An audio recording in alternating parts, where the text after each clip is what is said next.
inappropriate activity. Listen, it's the same with the U.S. dollar. Appropriate activity, inappropriate activity. Joining us now on the set, CEO of leading enterprise blockchain company Ripple, Brad Garlinghouse. Yes, of course, Ripple, related to XRP.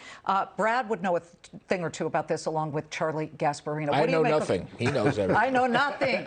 What do you make of what Powell said? He kind of gave it to both sides. What did he say, though? Did he say anything? It's not entirely clear. By the way, I do want to start by just saying that I and the team at Ripple feel so strongly about standing with the people of Ukraine, and I just want to put that out there. Sure. But my comment as I listen to some of the things I hear out of Washington is just I fear that there's a lack of knowledge. There's a lack of information about how crypto really works.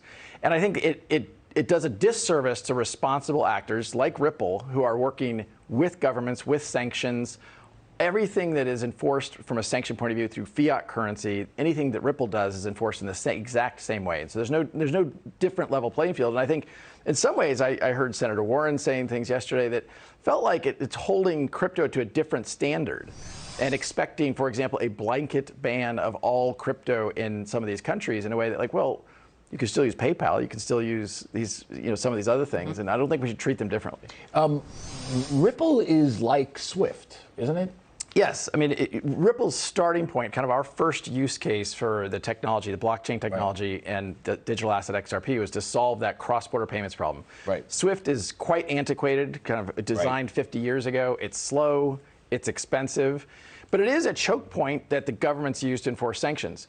My point is, nothing that Ripple is doing circumvents any of that. So you're following the sanctions exactly? Like, for example, it's like, what, 8 banks, but a couple can still trade through it theoretically? Correct. The sanctions are applied through what I'll call the choke points, the on-ramps and off-ramps. That's true for Swift. That's true for Ripple. Regardless of what I'll call just the plumbing of how things are moving, the choke points are the endpoints. So I think, when I step back and look at this, I think there is a lack of knowledge. I think people need to understand that crypto isn't this kind of black box. It's kind of back from when it was known as Silk Road. The industry has come a long way. So an oligarch, or let's just say Vladimir Putin, couldn't finance tanks through Bitcoin. Look, one of the things that people don't realize is there's just not enough liquidity. Yeah. Russia used to trade pre-sanctions $50 billion of cross-border kind of transactions per day.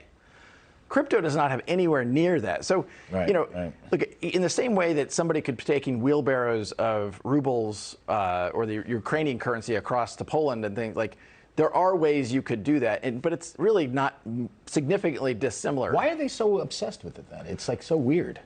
I think it's a kind of clickbait. It's a hot item. I think people. It adds a relevance and excitement around some of these things, but I think people don't understand. Well, we had spoken to Gary Gensler of the Securities and Exchange Commission. I know you saw that interview because we were emailing afterward about it, but he specifically tried to say that he wants to very much focus on what's a security and what is an actual token, a cryptocurrency. I feel like if that's the case and he's holding you to that standard, at some point, he's going to have to go after Ether as well, because Ether and Ethereum are those two very similar paths, just like XRP and Ripple, are they not? Look, I think that's absolutely true. I don't want to comment on what they should or shouldn't do. I think as it relates to Ethereum, my view is it's very clear Ethereum's a currency. It's very clear XRP is a currency. And that the SEC, I mean, he was interviewed yesterday, Gary Gensler was, or maybe it was even this morning, and commented that, hey, we're going to lose some cases. This is the definition of regulation by enforcement. He was going to lose. You think he was saying he's going to lose your case? I don't know what he was saying. But he did say, hey, we're going to lose some, and we're okay with that. That's the definition. Where are you on the case? Let's get an update. The quick update, on Monday was the last day of expert testimony, expert depositions, et cetera. And so the case continues to move forward. We're expecting some decisions from the court, sooner rather than later as it relates to a couple of decisions before the court. But look, it's moved slowly. I think Gary Gensler has continued to kind of go with a narrative that crypto is the Wild West. It's not the Wild West. Are there bad actors? Yes, there's bad actors in all parts of... Well, bad actors in money laundering and U.S. dollars. Right. I found it fascinating from reading the documents for all the stuff they said about how bad it was that you did an unregistered securities. They never say anything bad about your platform.